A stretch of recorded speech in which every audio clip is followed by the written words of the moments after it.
அருட்பெருஞ்சோதி அருட்பெருஞ்சோதி தனிப்பெரும் கருணை அருட்பெருஞ்சோதி. எல்லா உயிர்களும் இன்புற்று வாழ்க, வள்ளல் மலரடி வாழ்க வாழ்க. கொல்லா விரதம் குவளை எல்லாம் ஓங்குக, நல்லோர் நினைத்த நலம் பெறுக, நன்றி நினைத்த எல்லோரும் வாழ்க இசைந்து. உலக மக்களே, அறிவார்ந்த அன்பர்களே, ஆண்மைநேய ஒருமைப்பாடுடைய அன்பர்களே, வல்லப்பமா நமக்கு அள்ளிய திருவிற்பாவில் 3ஆம் திருமுறையில் பதிகம் 19 காதல் மாட்சி என்ற தலைப்பிலே இருக்கின்ற பாடலுடைய விளக்கங்களை பார்த்து கொண்டிருக்கிறோம். காதல் மாட்சி மொத்தம் 10 பாடல்களை கொண்டது. இதுவரையில் 7 பாடல்களுடைய விளக்கங்களை பார்த்திருக்கிறோம். இன்று 8வது பாடலை பார்க்க போகிறோம். காதல் மாட்சி என்பது இறைவன் மீது கொண்டுள்ள காதல், அன்பு எவ்வளவு சிறப்பு மிக்கது என்பதை உலக மக்களுக்கு தெரியப்படுத்துவதற்காக இறைவன் மீது கொண்டுள்ள காதலை, மா காதலை, அளவற்ற காதலை, அதனுடைய சிறப்பு என்ன, காதலை வெளிப்படுத்தி அப்படிப்பட்ட காதலுடைய சிறப்பு என்ன என்பதை, அதனுடைய காதலுடைய மேன்மையை, காதலுடைய சிறப்பை உலக மக்களுக்கு தெரியப்படுத்துகிறார். இறைவன் மீது கொண்டுள்ள காதலை எவ்வளவு மேன்மையாக சொல்லுகிறார் என்பதுதான் நாம் பார்த்து கொண்டிருக்கிறோம். இந்த பாடலை பார்ப்பதற்கு முன்னாலே வல்லற்பெருமான் அவர்கள் இந்த மண்ணுக்கு வருவிக்க உற்று 9 ஆண்டுகள் வரையிலும் அவருடைய மறைப்பு நீங்கவில்லை. ஏன் இந்த மண்ணுக்கு வருவிக்க உற்றோம் என்ற நிலையும் அவருக்கு தெரியாது. அவருக்கு ஒரு மறைப்பு நிலை இருந்தது. ஏனென்றால் இறைவன் இவரை வருவிக்க செய்யும் போதே முன்பருவம் பின்பருவம் காட்டிதான் அருளை கொடுத்து கொண்டிருக்கிறார். ஒரு தாயின் கருவறையிலே இருக்கும்போது தனது மகனை பார்த்த அருட்பெருஞ்சோதி ஆண்டவர், அதன் பிறகு 6 மாத குழந்தையிலே பிள்ளையிலே சிவரகசியத்தை காட்டியவர், அதன் பிறகு மகனை காண வரவில்லை. 9வது ஆண்டில் வல்லப்பெருமானவர்கள் வருவிக்க உற்று 9வது ஆண்டில் வந்து ஆட்கொள்ளுகிறார். ஆட்கொண்டவுடனே மறைப்பு மட்டும்தான் நீங்குகிறது. மறைப்பு மட்டும்தான் நீங்குகிறது. ஏன் இந்த மண்ணுக்கு வருவிக்க உற்றோம் என்ற நிலை மட்டும்தான் அவருக்கு தெரிகிறது. அப்போ மனம் அலைவாய்கிறது. மனம் ஒரு இடத்தில் இல்லை. இறைவனை பார்த்து விட்டோம், மறைப்பு நீங்கியது. இனிமே இறைவனை பார்த்து அவனிடம் அருளை பெற வேண்டும் என்ற நோக்கம்தான் அவரிடத்தில் இருக்கிறது. அப்போ அந்த காலகட்டங்களில் சமயங்களும் மதங்களும் மார்க்கங்களும் சூழ்ந்திருந்த காலகட்டங்கள். ஏனென்றால் ஏற்கனவே பிரபஞ்சம் தோன்றிய காலத்திலிருந்தே 4 யுகங்களிலும் இந்த மதங்களும் மார்க்கங்களும் சமயங்களும் உருவாகிவிட்டன. சமய தலைவர்கள், மத தலைவர்கள், மார்க்கங்களுடைய தலைவர்கள் எல்லாம் உருவாகிவிட்டு இவற்றையெல்லாம் உருவாக்கி அவர்களுக்கு தேவையான அந்த கோயில்களை அந்தந்த இடத்திலே நிறுவி வழிபாடு முறைகளை வழிபட செய்து விட்டார்கள். இந்த சூழ்நிலையில்தான் நமது இறைவன், குழந்தை இறைவன் வல்லற்பெருமானவர்கள் இந்த மண்ணுலகிலே வருவிக்க உற்று 9 ஆண்டுகள் வரையிலும் மனம் ஓர் நிலையில் இல்லாமல் அவதிப்பட்டுக் கொண்டிருக்கிறார், துன்பப்பட்டுக் கொண்டிருக்கிறார். அப்போ இறைவன் 9வது ஆண்டில் தன் மகனை வந்து ஆட்கொள்ளுகிறார். அதை வல்லற்பெருமான் கூறுகிறார், ஆண்டு 6 3 ஆண்டில் ஆட்கொண்ட அருள்கடலே என்று சொல்லுவார். தெருவிலே விளையாடி இருந்த சிறுவனை மாலையிட்டாய் என்று சொல்லுவார். சிறு பருவத்திலே என்னை வந்து ஆண்டு கொண்டாய் என்றெல்லாம் சொல்லுவார். அப்போ இறைவன் ஆட்கொண்ட பிறகு அதன் பிறகு எந்தெந்த நிலைகளில் இறைவனை வழிபடுகிறார் என்பதையும், அதன் பிறகு மகனை முழுமையாக ஆட்கொண்ட பிறகு இந்த சமயங்களும் மதங்களும் மார்க்கங்களும் இல்லாத ஒரு மார்க்கத்தை உருவாக்கி அருட்பெருஞ்சோதியாண்டவர் சமரச சுத்த சன்மார்க்கத்தை உருவாக்கி வைத்திருக்கிறார் தன் மகனிடம் கொடுப்பதற்காக. அதற்காகத்தான் இவர் வருவிக்க உற்றார். அருட்பெருஞ்சோதி அகவலிலே சொல்லுவார், அதை ஆன்ற சன்மார்க்கம் அணிபெற என்னைத்தான் இன்று அமுதளித்த இனிய நற்றாயே என்று சொல்லுவார். அற்புதமாக இருக்கும். ஆக சமரச சுத்த சன்மார்க்கத்தை பெற்ற பிறகு எப்படி இறைவனிடம் முழுமையாக அருளை பெற்றுக் கொண்டார் என்பதையும், இனிமேல் உலக மக்களுக்கு சமயங்களும் மதங்களும் மார்க்கங்களும் தேவையில்லை, எல்லாம் பொய் பொய்யே என்று சொல்லுவார். எல்லாருமே சமரச சுத்த சன்மார்க்கத்தில் இருந்து கொண்டால் என்னை போல எப்படியெல்லாம் அருளை பெற முடியும் என்பதை காட்டுவதற்காகத்தான் 6ஆம் திருமுறையை நமக்கு அருளினார்கள் என்பதை இங்கே நான் பதிவு செய்ய கடமைப்பட்டிருக்கிறேன். இப்போ இந்த பாடலுடைய பொருளை பார்க்க போகிறோம். 3ஆம் திருமுறை பதிகம் 19 காதல் மாட்சி 8வது பாடல். நல்லா கவனிக்கணும். ஏன்னா இந்த பாடலுக்கு கூறப்பட்ட நிலைகள் 3 நிலைகள் இருக்கின்றன. அந்த 3 நிலைகளும் சமரச சுத்த சன்மார்க்கத்தை பெற்ற பிறகு எப்படி அவருக்கு கிடைத்தது என்பதை பார்க்க போகிறோம். இந்த நிலைகளாக மாறிய பிறகுதான் எனக்கு ஏறான நிலைமிசை கிடைத்தது என்று சொல்லுவார் வளர்ப்புமானவர்கள். அதை தான் பார்த்து கொண்டிருக்கிறோம். 8வது பாடல். பாடலை நன்றாக கவனியுங்கள். கடு காதலித்தார். கடு காதலித்தார் திருவொற்றி காலை அவர்தம் பவனிதனை விடுக்கா மகிழ்வில் காண வந்தால் விரியும் நமது வினை கவர்ந்து படுக்கா மதிப்பில் நம்மை திரும்பி பாராது ஓடுகின்றார். நாம் உடுக்காது ஓடினாலும் அவர் ஓட்டம் பிடிக்க ஒண்ணாதே. இது பாடல். 200 ஆண்டுகாலமாகவே வல்லற்பமான வருவிக்கு உற்றதிலிருந்தே அவருடைய இறை நிலையை இந்த உலக மக்களுக்கு யாரும் தெரியப்படுத்தவில்லை. இறைவன் இவரை பார்த்து ஓடுகிறார். நல்லா கவனிக்கணும். நீங்க மற்ற கதையெல்லாம் சொன்னார்கள் வல்லற்பமானை பற்றி. ஆனால் திருவருட்பாவில் இருந்த உண்மைகளை, பிரபஞ்சத்தின் உண்மைகளை யாருமே சொல்லவில்லை. அதை தான் நாம் பார்த்து கொண்டிருக்கிறோம். இவரை பார்த்து இறைவன் ஓடுகிறார். இப்போ பாருங்க, இந்த பாடலுடைய பதவரை பாருங்க. கடு காதலித்தார். கடு காதலித்தார் என்பது, கடு என்பது விஷம். விஷத்தை அன்போடு உண்டார். பார்க்கடலிலே ஒரு பாம்பை வைத்து அமுதத்தை கடையும் போது, இந்த புராணங்களிலே வருகின்ற நிகழ்ச்சி இருந்தாலும் கூட வல்லற்பமணி கூறுகிறார். அதை திருவருட்பாவில் தெளிவாக கூறுவார். விடம் உண்டவர் என்று சொல்லுவார். இங்கே கடு காதலித்தார் என்று சொல்லுகிறார். அப்போ அந்த பாம்பு விஷத்தை கக்கும் போது தேவர்களெல்லாம் அழிய வேண்டும், விண்ணவர்களெல்லாம் அழிய வேண்டும் என்ற நோக்கத்தோடு அந்த பாம்பு விஷத்தை கக்குகிறது. அதை என்ன செய்வதென்று யாருக்குமே தெரியவில்லை.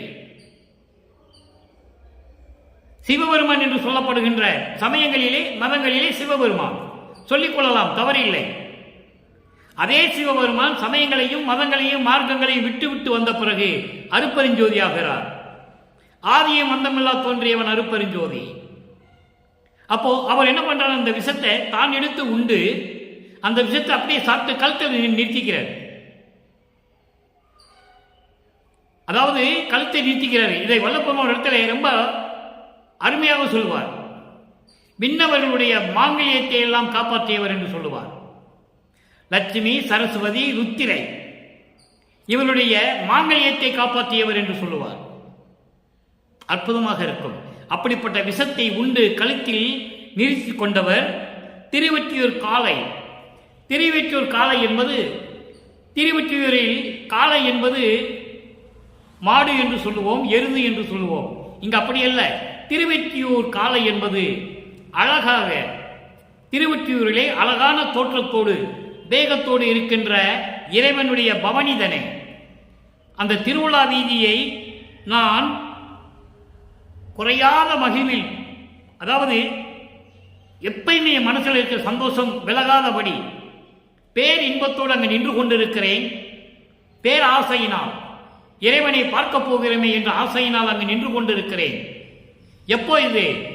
இறைவனுடைய மறைப்பை நீக்கிய பிறகு, வல்லற்பமானுடைய மறைப்பை நீக்கிய பிறகு இறைவன் யார் என்று தெரிந்து கொண்டார். அப்படிப்பட்ட இறைவனை திருவொற்றியூரில் போய் பார்க்க போகிறார். இறைவன் எப்படிப்பட்டவன்? விஷத்தை உண்டு கழுத்திலே நிறுத்தி கொண்டவன். இது சமயங்களையும் மதங்களையும் மார்க்கங்களையும் சார்ந்த காலகட்டத்தில் வல்லற்பமான் கூறியது உண்மைதான். இறைவனும் அப்படிதான் செயல்பட்டான். சமயங்களையும் மதங்களையும் மார்க்கங்களையும் சார்ந்தவர்களெல்லாம் எப்படியெல்லாம் வழிபடுகிறார்களோ அப்படியெல்லாம் அவர்களுடைய இசைக்கு ஏற்றபடி என்பது விருப்பத்திற்கு ஏற்றபடி நடந்து கொண்டிருந்தார். அது உண்மைதான். அதை மாற்றியவர் வல்லற்பமானவர்கள் என்பதை நீங்கள் புரிந்து கொள்ள வேண்டும். இறைவனுடைய விருப்பப்படியெல்லாம் வல்லற்பமான் விடவில்லை. சமரச சுத்த சன்மார்க்கத்தை பெற்ற பிறகு அந்த நிலையில் இருந்து நீங்கள் பார்க்க வேண்டும். அப்போ அவருடைய பவனிதனை நான் பார்க்க பேர் ஆசையோடு அங்கு நின்று கொண்டிருந்த போது எப்படி சொல்றாரு பாருங்க. விரியும் நமது வினை கவர்ந்து படுக்கா மதிப்பில் நம்மை திரும்பி பார்க்காது ஓடுகின்றார். படுக்கா மதிப்பில் என்பது ரொம்ப பெருமையோடு என்னுடைய ஊழ்வினைகளை எல்லாம் கவர்ந்து கொண்டு ஊழ்வினைகளை எல்லாம், என்னுடைய ஊழ்வினைகள், என்னுடைய துயரங்கள், துன்பங்களை எல்லாம் கவர்ந்து கொண்டு பறித்து கொண்டு பெருமையோடு என்னை திரும்பி பார்க்காமல் ஓடுகின்றார். நிக்கல, நின்னா இவன் பிடிச்சிக்கிடுவான்னு அவருக்கு தெரியும். நின்னா இவன் நம்மள பிடிச்சிக்குவான், பதில் சொல்ல முடியாது. ஏன்னா அந்த ஒப்பந்தத்தின்படி தான் விண்ணுலகத்தில் வந்தவர்.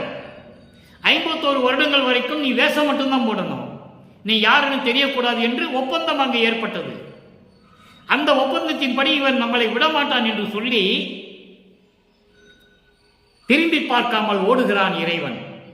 ஏனென்றால் இன்னும் காலங்கள் இருக்கிறது, இன்னும் காலங்கள் இருக்கிறது என்று சொல்லி முன்பருவம் பின்பருவம் காட்டி அவர்களை கொடுக்கிறார். கொஞ்சம் கொஞ்சமா 12 ஆண்டுகள் கழித்து, அதன் பிறகு 27 வருடங்கள் கழித்து வருவிக்க உற்று இந்த மண்ணுலைக்கே வல்லற்பமானவர்கள் வருவிக்குற்று 27 வருடங்கள் கழித்து ஒரு நிகழ்ச்சி. அதன் பிறகு சென்னையை விட்டு இங்கே வந்த பிறகு எப்படியெல்லாம் அருளை பெற்றுக் கொண்டார், சமரச சுத்த சன்மார்க்கத்தை பெற்ற பிறகு இதுதான் முன்பருவம் பின்பருவம் காட்டி எனக்கு அருளினாய் என்று சொல்வார். முன்பருவம் பின்பருவம் காட்டி எனக்கு அருளினாய், இதான் அதனுடைய பூரணமான விளக்கம். அப்போ இவன் நம்மளை பிடிச்சுக்கிட்டானா நம்மளை விடமாட்டான் என்று சொல்லி ஓடுகிறார், திரும்பி பார்க்காமல் ஓடுகிறார். நானும் அவரோடு ஓட நினைத்தாலும் அவர் ஓட்டத்தை பிடிக்க முடியாதே, அவர் ஓட்டத்தை பிடிக்க முடியாதே என்று சொல்லுகிறார். உடுக்கா ஓடினாலும் உடுக்காது ஓடினாலும் என்பது தொடர்ந்து இடைவெளி விடாமல் தொடர்ந்து ஓடினா கூட அவர் ஓட்டத்தை பிடிக்க முடியாதே என்று சொல்லுகிறார். இப்ப இந்த பாட்டுடைய பொருளை கோர்வையாக பார்க்க போகிறோம், நன்றாக கவனியுங்கள். இதுவரை பார்த்தது பதவுரை, வரிக்கு வரி விளக்கம். இப்போ கோர்வையான விளக்கம். விஷத்தை உண்டு திருப்பாக்கடலை கடையும் போது பாம்பு கக்கிய விஷத்தை தான் உண்டு கழுத்தில் இழுத்துக் கொண்ட இறைவன், திருவெற்றியுடைய அழகான தேகத்தோடு விளங்கிக் கொண்டிருக்கின்ற இறைவன், அவருடைய பவனிதனை, அவருடைய திருவிழா வீதியை குறையாத சந்தோஷத்தோடு, குறையாத மகிழ்வோடு, மன நிறைவோடு நான் அங்கே பார்க்க சென்றால் என்னுடைய ஊழ்வினைகளை எல்லாம் கவர்ந்து கொண்டு, என்னுடைய துன்பங்களையும் துயரங்களை எல்லாம் கவர்ந்து கொண்டு என்னை திரும்பி பார்க்காமல் பெருமிதத்தோடு, பெருமையோடு பெருமிதத்தோடு என்னை திரும்பி பார்க்காமல் ஓடுகின்றார். நான் அவர் பின்னால் ஓடினாலும் கூட அவர் ஓட்டத்தை பிடிக்க முடியாதே, எனக்கு அந்த சக்தியை அவர் அப்போது எனக்கு கொடுக்கவில்லையே என்று சொல்லுகிறார். இதே 12வது ஆண்டில் இவர் அண்டங்களுக்கு சென்று விட்டார். வல்லற்பமானவர்கள் தன் மகனை கைபிடித்து சென்று அழைத்துக் கொண்டு சென்று கொண்டிருக்கிறார். அப்பாலுக்கு அப்பால், அண்டங்களுக்கு அப்பாலுக்கு அப்பால் தெளிவாக இருக்கிறது அருட்பாவிலே, யாரும் மறுக்க முடியாது. அப்போ 9வது ஆண்டிலே ஆட்கொண்ட பிறகு இவருக்கு மறைப்பு மட்டும்தான் நீங்கியது. இறைவன் ஓடுகிறான், அந்த ஓட்டத்தை என்னால் பிடிக்க முடியாது என்று சொல்லுகிறார். இதே மதங்களும் சமயங்களும் மார்க்கங்களும் சாராத நிலையில் சமரச சுத்த சன்மார்க்க சங்கத்தை நிறுவி தன் மகனிடம் ஒப்படைத்த பிறகு, மகனே சமரச சுத்த சன்மார்க்கத்தை பெற்றுக்கொள் என்று சொன்ன பிறகு அதே இறைவனை எப்படி வல்லற்பெருமான் வணங்குகிறார் என்பதையும், அதே இறைவனிடம் அருட்பெருஞ்சோதி ஆண்டவரிடம் எப்படியெல்லாம் அருளை பெற்றுக் கொண்டார் என்பதையும் பார்க்க போகிறோம். ஒப்பிட்டு பார்க்க வேண்டும். ஏனென்றால் 200 ஆண்டுகள் காலமாகவே வல்லற்பெருமானுடைய இறைநிலையை யாரும் சொல்லவில்லை. அவர் வணங்கினார், போனார், திருவொற்றியூரில் வணங்கினார் என்று சொன்னார்களே தவிர, திருநூல் பூசிக்கொண்டார் என்று சொன்னார்களே தவிர, உத்தராட்ச கோட்டையை அணிந்திருந்தார் என்று சொன்னார்களே தவிர, அதன் பிறகு அதை வேண்டாம் என்று சொன்னாரே, ஏன் மக்களிடம் சொல்லவில்லை? அது தேவையில்லை என்று சொன்னாரே, ஏன் சொல்லவில்லை என்பதுதான் 6ஆம் திருமுறை. அதனுடைய விளக்கம்தான் 6ஆம் திருமுறை.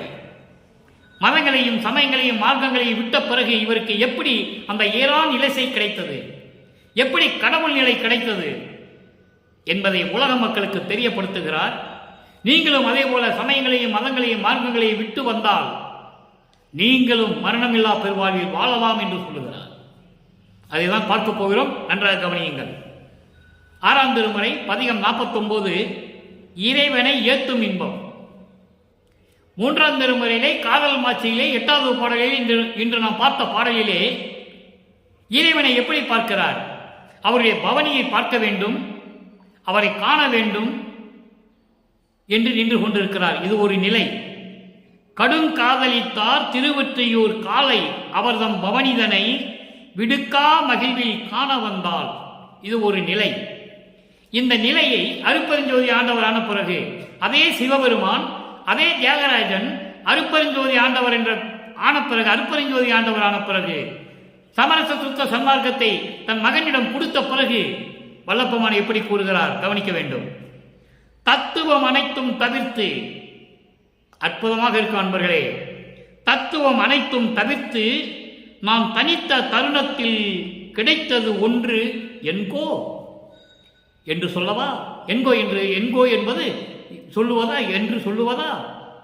எப்படி? தத்துவம் அனைத்தும் தவிர்த்து, தத்துவங்களை எல்லாம் நான் கடந்து, அற்புதமான இடம், அற்புதமான ஒரு இடம். யாரும் சொன்னதில்லை பிரபஞ்சத்திலே. தத்துவங்களை எல்லாம் நான் கடந்து, நான் தனித்த தருணத்தில், நான் மேலான நிலையில் இருந்து கொண்டிருந்த நேரத்தில் எனக்கு கிடைத்த ஒன்று என்போ, ஒன்று என்பது இறைவன் என்று சொல்லுவதா? அருட்பெருஞ்சோதி ஆண்டவர் என்று சொல்லுவதா? தத்துவங்களை எல்லாம் கடந்து நான் ஒரு மேலான நிலையில், ஒப்பற்ற நிலையில் இருக்கும் போது எனக்கு கிடைத்த கடவுள் என்று நான் உன்னை சொல்லுவதா? உன்னை எப்படி சொல்லுவது? சத்துவ நிரம்பும் சுத்த சன்மார்க்கதனில் ஒரு அனுபவம் என்கோ. சத்துவ நிரம்பும் ஜீவகாரணிய நெறி, ஒழுக்க நெறிகளை கொண்ட, நல்லா கவனிக்கணும், ஜீவகாரணியம் என்பது வேறு, ஜீவகாரணிய ஒழுக்கம்தான் உண்மையானது. ஜீவகாரணிய ஒழுக்கம் அதுதான் மோட்சம் வீட்டில் திறவுகோல். ஜீவகாரணியத்திலே ஒழுக்கம் இருக்க வேண்டும். அந்த ஒழுக்கம் என்பது சமரச சுத்த சன்மார்க்க நெறிகளை கொண்டதாக இருக்க வேண்டும். சாப்பாடு யார் வேணா போடலாம், யார் வேணா சாப்பாடு போடலாம். கொலை செய்தவங்களோட சாப்பாடு போடுறான், புலால் சாப்பிட்றவங்க சாப்பாடு போடுறான். ஆனால் ஜீவகாரணிய ஒழுக்கத்தில் இருந்து கொண்டு பசி தீர்த்தல் வேண்டும், பசி தவித்தல் வேண்டும். அதுதான் உண்மை, அதுதான் மோட்ச வீட்டின் திறவுகோள். சத்துவ நெறி கொண்ட சுத்த சன்மார்க்கத்தனியில் பொருந்திய அனுபவம் என்று உன்னை நான் சொல்லுவதா? எவ்வளவு அற்புதம் பாருங்க. ஜீவகார ஒழுக்க நெறியில் சுத்த சன்மார்க்கத்தனத்தில் பொருந்திய அனுபவம் என்று நான் உன்னை சொல்லுவதா? எனக்கு கிடைத்த அனுபவம் என்று நான் உன்னை சொல்லுவதா? ஒத்து வந்து என்னைத்தான் கலந்து கொண்டு எனக்குள் ஓங்கிய ஒருமையே என்கோ. ஒத்து வந்து என்னைத்தான், என்னை விரும்பி வந்து வலிந்து வந்து ஆட்கொண்ட அருள்கடலே என்று சொல்லுவார். ஒத்து வந்து என்னை விரும்பி வந்து, வலுக்கட்டாயமாக விரும்பி வந்து என்னை தான் கலந்து கொண்டு என்னுக்குள் விளங்கிய ஒருமையே என்கோ. பேர் இன்பம் என்று சொல்லுவதா? நீ நானும் ஒன்றான நிலை என்று நான் சொல்லுவதா? எப்படி வேண்டாலும் சொல்லலாம். ஒருமை என்பது நீ நானும் ஒன்று என்ற நிலை, அத்துவைதம், பேரின்பம், இறைவனை கலந்து கொண்ட பேரின்பம், அதுதான் ஒருமை என்று சொல்லுவதா? சித்து வந்து ஆடும் சித்தனே என்கோ. எல்லா அருள் வல்லமைகளை பெற்றுக்கொண்டு இந்த பிரபஞ்சத்தை அருளாட்சி செய்து கொண்டிருக்கின்ற, திரு அருள் செங்கோலாட்சி செலுத்திக் கொண்டிருக்கின்ற அருட்பெருஞ்சோதி என்று சொல்லுவதா? இங்கே சித்தன் என்றால் அருட்பெருஞ்சோதி, அருட்பெருஞ்சோதி என்று சொல்லுவதா? சிற்றம்பலத்தவா நிந்தனையே, சிற்றம்பலத்திலே இருக்கின்ற இறைவனே உன்னை நான் எப்படி சொல்லுவது? தத்துவங்களை எல்லாம் கடந்து, 36 தத்துவங்களையும் கடந்து நான் மேலான நிலையில் இருக்கும்போது எனக்கு கிடைத்த இறைவன் என்று சொல்லுவதா? உன்னை எப்படி சொல்லுவது? ஜீவகாரணிய ஒழுக்க நெறிகளை கொண்ட சுத்த சன்மார்க்கத்தில் பொருந்திய அனுபவம் என்று சொல்லுவதா? என்னோடு இரண்டரை கலந்து, என்னை விரும்பி வந்து என்னோடு இரண்டரை கலந்து விளங்கி கொண்டிருக்கின்ற பேரின்பமே என்று சொல்லுவதா? நீ நானும் ஒத்து இருக்கின்றமே, ஒன்றாய் இருக்கின்றமே, அந்த நிலையை சொல்லுவதா? சித்து வந்து ஆடும் சித்தனை என்று சொல்லுவதா? எல்லா அறிவலமைகளை கொண்டு அருளாட்சி செய்து கொண்டிருக்கின்ற அருட்பெருஞ்சோதி ஆண்டவர் என்று உன்னை நான் சொல்லுவதா? சிற்றம்பலத்தவா நிந்தனையே உன்னை நான் எப்படி சொல்லுவது என்று சொல்லி இந்த பாடலை நமக்கு அருளி இருக்கிறார்கள். அருட்பெருஞ்சோதி அட்டகத்திலே சொல்லுவார் ஒரு பாடலிலே, தத்துவம் அனைத்தும் தனித்தனியாக கடந்தேன், தத்துவாதீத மேல்நிலையில் சித்தியில் முழுதும் தெரிந்தேன். அந்த நிலையை இங்க சொல்றாரு. நான் தனித்த தருணத்தில் எனக்கு கிடைத்த இறைவன் என்று சொல்லுவதா? அந்த நிலையை இங்கு சொல்லுகிறார். தத்துவங்களை கடந்தாச்சு. அப்போ அங்கே சித்தியில் முழுதும் தெரிந்தாச்சு. அப்படிப்பட்ட இறைவன் என்று நான் சொல்லுவதா? அவை மேல் சிவநிலை தெரிந்திட சென்றேன். அற்புதமாக இருக்கும், அற்புதமான விளக்கங்கள். அடுத்து இரண்டாவது நிலை பாருங்க. 3ஆம் திருமுறையிலே இரண்டாவது நிலை, விரியும் நமது வினை கவர்ந்து படுக்கா மதிப்பில் நம்மை திரும்பி பார்க்காது ஓடுகின்றார். இறைவன் நிக்கல, மகனை பார்த்து தந்தை ஓடுகிறான் தெருவில். காரணம், மகன் பிடிச்சிக்குவான், விடமாட்டான். என்ன சொல்லி இந்த மண்ணுலகத்துக்கு நீ என்ன அனுப்புன? நீ வாட்டுக்கு வந்த, என்னுடைய மறைப்பை நீக்கி விட்டு போயிட்ட, என்ன பதில் சொல்ல போறேன்னு பிடிச்சுக்குவான். அதனால தகப்பன், அவனுடைய அப்பன் சிவபெருமான் தெருவிலே ஓடுகின்றார் மகனை பார்த்து. இதற்கு பதில் 6ஆம் திருமுறையிலே பாருங்க. சமரச சுத்த சன்மார்க்கத்தை பெற்ற பிறகு 52 பொது நடம். பொது நடம் என்பது அருள் நடனம் புரிகின்ற இறைவன் அருட்பெருஞ்சோதி. அதனுடைய நிலையை பாருங்க. மேல்வெளி காட்டி சொல்லிட்டார்ல, மேல்வெளி காட்டி எங்க தத்துவம் அனைத்து கடந்த பிறகு சித்தியில் முழுதும் தெரிந்தோம், அவை மேல் சிவநிலை தெரிந்திட சென்றோம். அந்த சிவநிலை எங்க சொல்றாரு, மேல்வெளி காட்டி அந்த சிவநிலையை எனக்கு காட்டி. அதாவது 16வது நிலை சரியை கிரியை யோக ஞானம். முன்னாங்க 12 போயிடுச்சு. அதுக்கு பிறகு ஞான சரியை, ஞான கிரியை, ஞானத்தில் ஞானம், ஞான யோகம், ஞானத்தில் ஞானம். அப்போ அந்த 16வது நிலைதான் மேல்நிலை காட்டி, மேல்வெளி காட்டி, அந்த வெளியிலே விளைந்த விளைவையெல்லாம் காட்டி, அந்த வெளியிலே எனக்கு கிடைத்த அருள் வல்லவங்களை எல்லாம் எனக்கு காட்டி, எனக்கு கொடுத்து, எனக்கு அருள் செய்து, மெய்வேத நூல் வழிகாட்டி, வேதங்களுடைய நூல்கள், வேத நூல்களுடைய வழிகாட்டி, வெளியிலே விளைந்தெல்லாம் விளைவம் காட்டி, மெய்வேத நூல்வெளி காட்டி, என்னுள்ளே விளங்கும் நோக்கமே, என் உள்ளத்தில் விளங்கிக் கொண்டிருக்கின்ற நோக்கமே. நோக்கமே என்பது அருள் பார்வையே, கடைக்கண் பார்வை என்று சொல்லுவார்கள். இறைவனுடைய கடைக்கண் பார்வை கிடைத்தாலே போதும் என்று சொல்லுவார்கள். நோக்கமே என்றால் அருள் வல்லமை கொடுத்த, அருள் வல்லமை படைத்த என் மீது அருள் பார்வையை நோக்கிய எனது இறைவனே, அதான் நோக்கம் என்று சொல்லுகிறார். அருள் பார்வையை என் மீது வீசிய இறைவனே, என் மீது நோக்கிய என் இறைவனே, அருட்பெருஞ்சோதியே, ஆக்கமும் திரளும் 4 வகை பயனும். ஆக்கமும் திரளும், ஆக்கம் என்பது அருள் வல்லமங்கள், அந்த அருள் வல்லவத்தை இயக்கக்கூடிய திறமை, வலிமை, அருள் ஆற்றல்களையும் அருள் அந்த ஆற்றல்களை செய்யக்கூடிய அந்த வலிமையையும் 4 வகை பயனும். 4 வகை பயன் என்பது அறம், இன்பம், பொருள், வீடு. இது 4 வகை பயன்கள். அறம், பொருள், இன்பம், வீடு. வீடு என்பது மோட்ச வீடு, இன்பம் என்பது இன்பம், பொருள் என்பது செல்வங்கள், அறம் என்பது அருள். ஆக இந்த 4 வகை பயன்களும் அருள் வல்லமைகளும் இவற்றையெல்லாம் செய்யக்கூடிய அந்த திறமை, அந்த வலிமையையும் அளித்து எனக்கு கொடுத்து என்னை வளர்க்கும் நாயக கருணை நற்றாயே, கருணையின் இருப்பிடமான என் தாயே.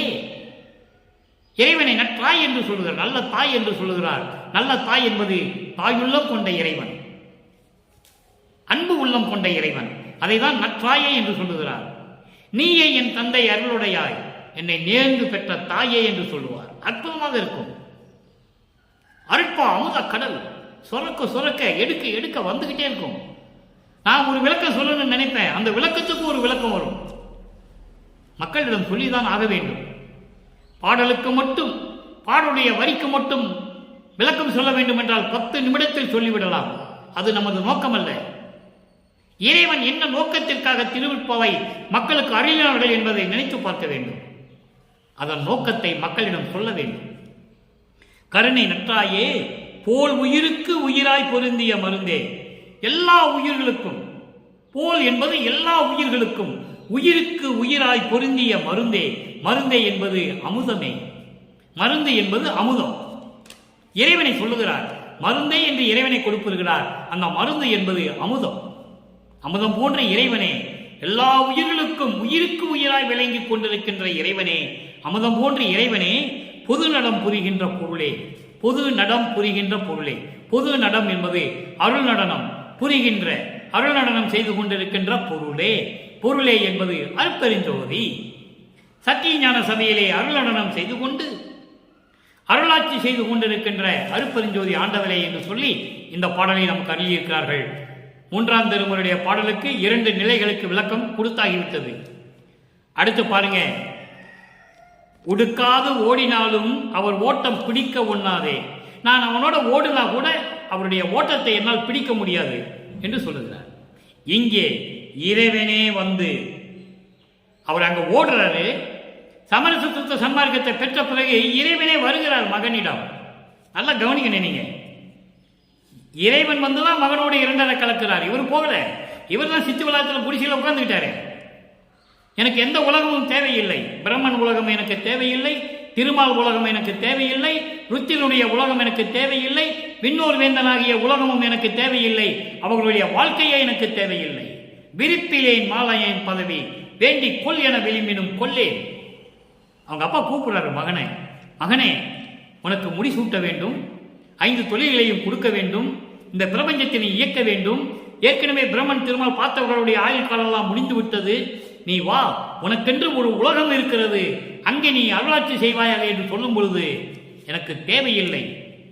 எனக்கு சித்தி வளாகத்தில் இருக்கின்ற குடிசையே போதும். அந்த குடிசையில் இருந்து கொண்டு நான் பிரபஞ்சத்தை இயக்கிக் கொண்டிருக்கிறேன். நீ ஒரே ஒரு காரியம் மட்டும் நீங்கள் செய்ய வேண்டும் அப்பனே என்று சொல்லுகிறார். நான் என்ன செய்ய வேண்டும் என்று மகனிடம் தந்தை கேட்கிறார். நீ என்னோடு 2 கலந்து கொள்ள வேண்டும். ஏனென்றால் நீ தனியாக இருந்தால் அணுக்கள் எல்லாம் மறுபடியும் தவம் இருக்கும். அணுக்கள் என்று சொல்லுகிறார். யார? பிரம்மன் திருமால் இவங்க ஏற்கனவே பதவி செஞ்சவங்க, ஏற்கனவே வேலை செஞ்சவங்க தானே. பதவி காலம் முடிஞ்சு போச்சு. திருப்பி தவம் இருப்பாங்க. நீ தவத்தை கொடுத்துருவே, வரத்தை கொடுத்துருவே, வேண்டாம் நீ என்னோட வந்துருன்னு சொன்ன பிறகுதான் மகனோடு 2 கலக்கிறார் தந்தை அருட்பெருஞ்சோதி ஆண்டவர் என்பதை இங்கே நான் பதிவு செய்ய கடமைப்பட்டிருக்கிறேன். இப்ப பாருங்க, இறைவன் எப்படி வரார் பாருங்க மகன் கிட்ட. 3ஆம் திருமுறையில் ஓடுறாருல்ல, 6ஆம் திருமுறையில் எப்படி வரார் பாருங்க. இரவும் பகலும் தூங்கிய என் தூக்கம் அனைத்தும், இரவும் பகலும் தூங்கிய என் தூக்கம் அனைத்தும் இயல்போகத்து இசைந்த பலனாய் விளைந்தது. நான் 2 பொழுதும் உண்டையெல்லாம் பரவும் அமுத உணவாயிற்று. நல்லா கவனிக்கணும் நீங்க. இதுல பெரிய விளக்கமே இருக்கிறது. பிரபஞ்சத்தின் சூட்சமம் அங்கே இருக்கிறது. வழக்கமான சாப்பிட்டார் என்று சொல்லுவார்கள். அது என்ன ஆச்சு என்று பதில் சொல்றாரு. அவர் சாப்பிட்டது உண்மைதான், ஆனா உடம்புக்குள்ள போய் சேரணும் இல்ல. மற்றவங்களுக்கு சாப்பிட்ற மாதிரி தெரியும், உடம்புக்குள்ள போகும்போது என்ன ஆகுது? அருள் அமுதமாகிறது. அந்த விளக்கத்தை இங்கே கொடுக்கிறார் என்பதை நீங்கள் கவனிக்க வேண்டும். நான் 2 பொழுதும் உண்டையெல்லாம் பரவும் அமுத உணவாயிற்று. அந்தோ பலர்பால் பகல் இரவும் படித்த சமய சாத்திரமும் பலரால் செய்த தோத்திரமும் விரவி கழித்து நாத்தடிக்க விளம்பி விரித்த பாட்டு எல்லாம் வேதம் ஆகமங்கத்தின் முடிமீதி விளங்கும் திருப்பாட்டு ஆயினவே. திருப்பாட்டு ஆயினவே கரவு ஒன்றறியா பெருங்கருணை கடவுள். இது நின் தயவினை கருதும் தோறும் கருத்து அலர்ந்து சுகமே மயமா கண்டதுவே. கருத்து அலர்ந்து சுகமே மயமா கண்டதுவே. இது பாடல் சொல்றார் பாருங்க. இரவும் பகலும் தூங்கிய என் தூக்கம் அனைத்தும். இவர் படுத்திருக்க மாதிரி தான் தெரியும், தூக்கம் கிடையாது. மனம் அலை பாய்கிறது. இறைவன் வந்து ஆட்கொள்ள வேண்டும், சமரச சுத்த சன்மார்க்கத்தை கொடுக்க வேண்டும், எப்போது வருவார் என்று தெரியவில்லை என்று கலங்கிக் கொண்டிருந்த நேரத்தில் நான் இரவும் பகலும் தூங்கிய போதை அனைத்தையும் இயல் போகத்து இசைந்த பலனாய் விளைந்தது. யோகத்தினுடைய நிலை என்ன? சரியே கிரியே யோகம் ஞானம். இது எந்த ஞானம்? எந்த யோகத்தை சொல்லுகிறாரு? ஞான யோகத்தை சொல்லுகிறார். மீதி இருக்கின்ற யோகம் எல்லாம் சமயங்களையும் மதங்களையும் மார்க்கங்களையும் சார்ந்த யோக நிலைகள். அங்க கண்ணை மூடிட்டு தவம் இருப்பான், வருஷம் கணக்கில் யோகத்தில் இருப்பான். ஆனா சுத்த சன்மார்க்கத்தில் அது கிடையாது. அப்படி ஒரு யோக நிலையை எனக்கு கொடுத்ததே இறைவன். இயல் போகத்து இசைந்த பலனாய் விளைந்தது எனக்கு கிடைத்தது. ஞான யோகம் எனக்கு கிடைத்தது என்று சொல்லுகிறார். அதான் சுருக்கம். நான் இரவும் பகலும் நல்ல தூக்கத்தை எல்லாம் உடைச்சிட்டு எல்லாவற்றையும் நீக்கி எனக்கு ஞான யோகத்தினுடைய நிலை, அதனுடைய பலன் எனக்கு கிடைத்தது. நான் 2 பொழுது உண்டால் கூட, நான் 2 பொழுது 2 வேளை நான் உண்ட போதெல்லாம், நான் சாப்பிட்ட போதெல்லாம் பரவும் அமுதமாயிற்று. பரவும் அமுதம் என்பது போற்றத்தக்க இறைவனுடைய அருள் அமுத உணவாயிற்று எனக்கு. அதான் பரவும் அமுதம் என்று சொல்லுகிறார். வெறும் அமுதம் என்று சொல்லவில்லை, பரவும் அமுதம், இறைவனுடைய அருள் அமுதம் உணவாயிற்று. நாங்கள் நல்லா கவனிக்கணும். நாங்கள் அடிக்கடி கூறுவதுண்டு. ஏனென்றால் சமயங்களிலும் மதங்களிலும் மார்க்கங்களிலும் கூறப்பட்ட, நீங்கள் எந்த கோயிலுக்கு வேணா போங்க, அங்கே மடப்பள்ளி இருக்கும், ஊஞ்சல் இருக்கும், இறைவனும் கணவனும் மனைவியும் ஊஞ்சலாடுவார்கள் என்று சொல்லுவார்கள். இங்கே தான் சமைச்சு நாங்கள் இறைவனுக்கு கொடுப்போம் என்று சொல்லுவார்கள். பள்ளி அறை இருக்கும், படுக்க அறை இருக்கும், குளிக்க அறை இருக்கும், எல்லாம் இருக்கும். நீங்கள் எந்த கோயில் வேணா போங்க, மடப்பள்ளி இல்லாத கோயில் இருக்காது. சித்தி விநாயகத்தில் என்ன இருக்கு? மடப்பள்ளி இருக்கா? பள்ளி அறை இருக்கா? குளியல் அறை இருக்கா? இதை நீங்கள் சிந்தித்து பார்க்க வேண்டும் நண்பர்களே. எப்படிப்பட்ட இடம்? இறைவன் இருக்கிற இடம். இறைவனுக்கு தூக்கம் எதற்கு? இறைவனுக்கு உணவு எதற்கு? எதுவுமே தேவையில்லை. அதனால்தான் சொல்லுகிறார் இங்கே, நான் 2 பொழுதும் உண்ட போதெல்லாம், உண்டது எல்லாம், நான் 2 வேளை நான் உண்டது எல்லாம் பரவும் அமுதம் உணவாயிற்று. மற்றவங்களுக்கு நான் சாப்பிட்ற மாதிரி தெரியும், அது என் உடம்பைக்குள் போகாது. அது தத்துவ வெற்றி என்று பெயர். அதுக்கு தத்துவ சித்தி. சுத்த தேகத்துக்கு தத்துவ சித்தி என்று ஒன்று உண்டு. மற்றவங்களுக்கு சாப்பிட்ற மாதிரி தெரியும், ஆனால் சாப்பாடு உள்ள போகாது. அதான் பரவும் அமுதம் உணவாயிற்று. ஐயோ, அடுத்து சொல்றா பாருங்க, பலர்பால் பகல் இரவும் படித்த சமய சாத்திரமும். இந்த சமயங்களிலும் மதங்களிலும் மார்க்கங்களிலும் இருந்த தலைவர்கள் எல்லாம் இரவும் பகலுமாக சொல்லி காட்டிய இந்த சமய சாத்திரங்கள் எல்லாம், சமய தலைவர்கள், மத தலைவர்கள், மார்க்கத்தினுடைய தலைவர்கள் எல்லாம் இந்த உலக மக்களுக்கு சொல்லி காட்டிய அந்த சாத்திரங்கள் எல்லாம், சமய சாத்திரங்களும் பலரால் செய்த தோத்திரமும், தேவர்கள் முதல் விண்ணவர்கள் முதல் இந்த சமய தலைவர்கள், மத தலைவர்கள், மார்க்கத்தினுடைய தலைவர்கள் செய்த தோத்திரங்கள், இறைவனை போற்றி பாடியதெல்லாம், அந்த மந்திரங்கள், அந்த மந்திரங்கள் எல்லாம் விரவி கழித்து எல்லாமே ஒன்றாக சேர்ந்து மகிழ்ந்து நான் தடிக்க விளம்பி. நான் தடிக்க விளம்பி என்பது பலமாக சொல்லுவது, மந்திரங்களை பலமாக சொல்லுவது, அந்த சரணங்களை பலமாக சொல்லி, அதான் நான் தடிக்க விளம்பி விரித்த பாட்டு எல்லாம், அந்த பாடிய பாட்டெல்லாம் சமயங்களிலும் மதங்களிலும் மார்க்கங்களிலும் சேர்ந்து கொண்டு அதனுடைய தலைவர்கள் சொல்லி காட்டிய இந்த சாஸ்திரங்கள், சடங்குகள், சம்பிரதாயங்கள், சங்கற்ப விகற்பங்கள் எல்லாமே சேர்ந்ததுதான். அதே போன்று தோத்திரங்கள், போற்றி பாடிய அந்த மந்திரங்கள்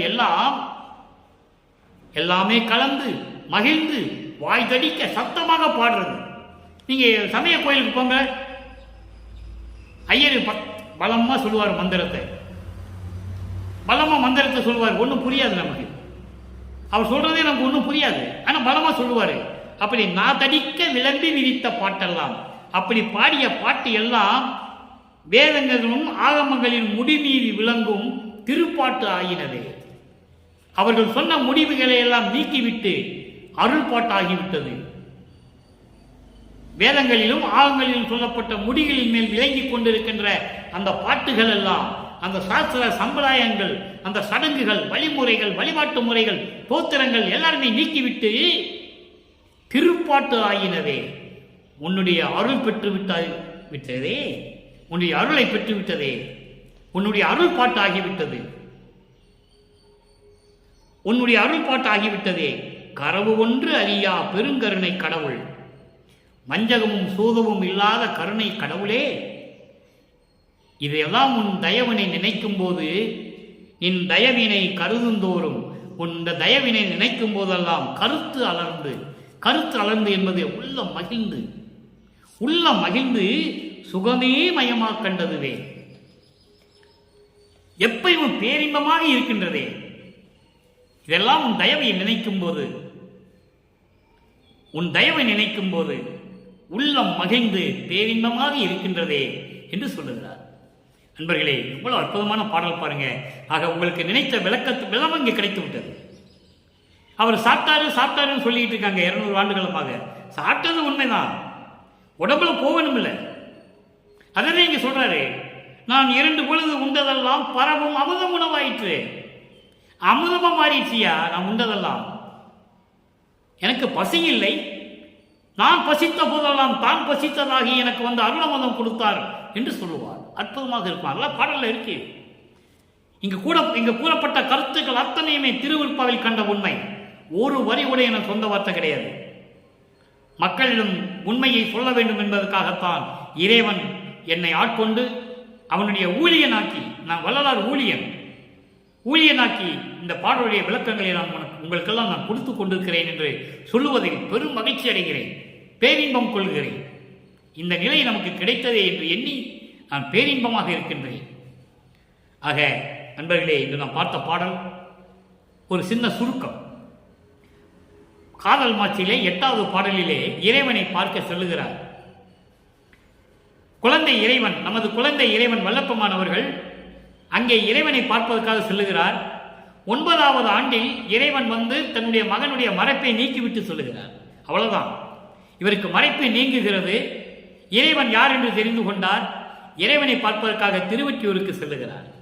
அப்ப அங்க சமயங்களும் மதங்களும் மார்க்கங்களும் சூழ்ந்திருந்த காலகட்டங்களில் இறைவனை உருவப்படுத்தி சொல்லுகிறார். எப்படி?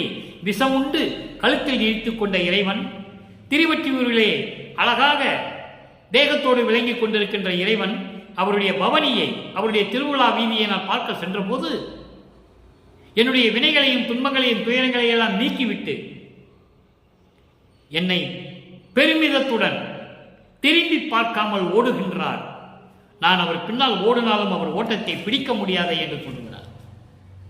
அந்த நிலைக்கு, அந்த 3 நிலைகளுக்கும் அருட்பாவிலே சமரச சுத்த சன்மார்க்கத்தை பெற்ற பிறகு அருட்பாவிலே 6ஆம் திருமுறைக்கு எந்தெந்த பதிகத்திலே எந்தெந்த பாடலுடைய நிலைகளுக்கு விளக்கம் இருக்கிறது என்பதை என்னால் முடிந்தவரை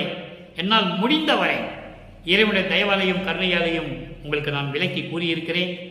எனவே அன்பர்களே, நீங்களும் அப்படிப்பட்ட இறைவனை, ஒரே இறைவன் அருட்பெருஞ்சோதி ஆண்டவர், சமரச சுத்த சன்மார்க்கம் எந்த மார்க்கத்தையும் சாராத மார்க்கம், உருவ வழிபாடு செய்துவிட்டு திருநீர் பூசிக்கொண்டு உத்திராட்ச கொட்டையை கட்டிக்கொண்டு ஊதுவத்தி ஏற்றி வைத்து கற்பூரத்தை ஏற்றி வைத்து விளக்கு ஏற்றி வைத்து வர வேண்டிய அவசியம் இல்லை.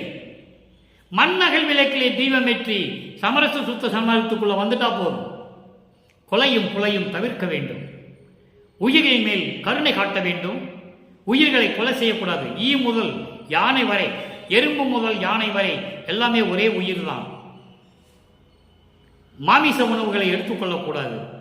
சைவ நெறியில் இருக்க வேண்டும். இறைவன் ஒருவன் என்ற நிலையில் இருக்க வேண்டும். அருட்பெருஞ்சோதி ஆண்டவரை தவிர மற்ற எல்லாம் சிறு தெய்வங்களை வழிபடக்கூடாது. வல்லப்பமானே இறைவனே சொல்லுகிறார், மறந்தும் என்ற நாவால் உரைக்கவும் மாட்டேன் சிறு தெய்வ நாமங்களை, உன்னை மறக்கவும் மாட்டேன், மற்ற தெய்வங்களை மதிக்கவும் மாட்டேன். அவங்க அப்பாவோட சொல்லிட்டார். அதனால அருட்பெருஞ்சாளர் மட்டும் வணங்கி அந்த இறைவனுடைய அருளையும் அந்த இறைவனிடமிருந்து எல்லா பொருள்களையும் செல்வங்களையும் பெற்றுக்கொண்டு நீங்கள் இந்த வையகத்திலே உறவினர்களோடும் பிள்ளைகளோடும் நீங்கள் வாழ்வாங்கு வாழ்ந்து நோயற்ற வழியில் வாழ வேண்டும் என்று வாழ்த்தி இந்த வள்ளலார் ஒளியன் விடைபெறுகிறேன். மீண்டும் நாளை சந்திப்போம். நன்றி, வணக்கம். அருட்பெருஞ்சோதி அருட்பெருஞ்சோதி, தனிப்பெரும் கருணை அருட்பெருஞ்சோதி.